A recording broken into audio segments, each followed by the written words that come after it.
Hello everyone, আসসালামু আলাইকুম। আশা করি সকলে অনেক ভালো আছেন। তো প্রতিবারের মতো আবারও নতুন একটি ইন্টারেস্টিং ভিডিও নিয়ে চলে আসলাম আপনাদের মাঝে।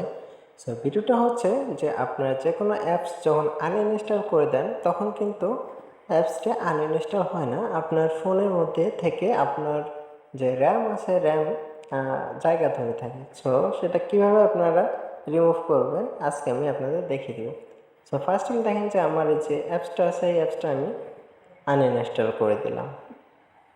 তারপর দ্বিতীয়ত অ্যাপসটা এটাও আনইনস্টল করে দিলাম। এখন দেখেন আমার ফোনে কিন্তু নাই। এখন আপনারা খুঁজে পাবেন কোথায়? সেজন্য আপনাদেরকে প্লে স্টোরে আসতে হবে।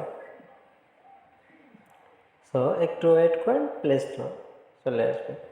চলে আসার পর এখানে আপনারা ডান দিকে দেখতে পাচ্ছেন একটা যে মেনু অপশান আছে, সেই অপশানে আপনাদেরকে ক্লিক করতে হবে। এইখানে ক্লিক করে দিবেন।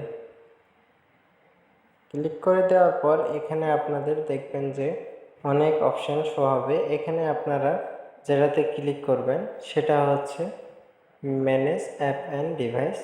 এখানে আপনারা একটা ক্লিক করে দেবেন। দেওয়ার পর এখানে দেখতে পাচ্ছেন যে ম্যানেজ নামক একটা অপশান আছে। আমি আপনাদের দেখিয়ে দিচ্ছি যে ম্যানেজ নামক যে অপশান আছে এখানে আপনারা ক্লিক করে দেবেন। দেওয়ার পর আপনারা এখানে দেখতে পাচ্ছেন যে ইনস্টল এখানে আপনারা একটা ক্লিক করবেন। ক্লিক করার পর এখানে নিচে দেখতে পাচ্ছেন ইনস্টলেট আছে, নট ইনস্টলতে একটা ক্লিক করে দেবেন।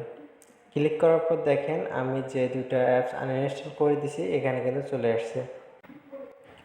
দেখেন আমি যে আনইনস্টল করে দিয়েছি অ্যাপসটা কিন্তু এখানে চলে এসেছে।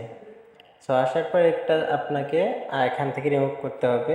এখানে ডান সাইডে একটা দেখতে পাচ্ছেন, এখানে একটা টিক মার্ক দিয়ে আপনারা এটা উপরে ডান কর্নারে দেখতে পাচ্ছেন একটা ডিলিট নামক অপশন, এইখানে আপনারা ডিলিট করে দিবেন। তাহলে আপনার যে অ্যাপস একবারে পার্মানেন্টলি ডিলিট হয়ে যাবে। দেখতে পাচ্ছেন রিমুভ কিন্তু হয়ে গেছে। এরকম আপনাদের ফোনে যত সমস্ত থাকবে সবগুলো আপনারা রিমুভ করে দিবেন।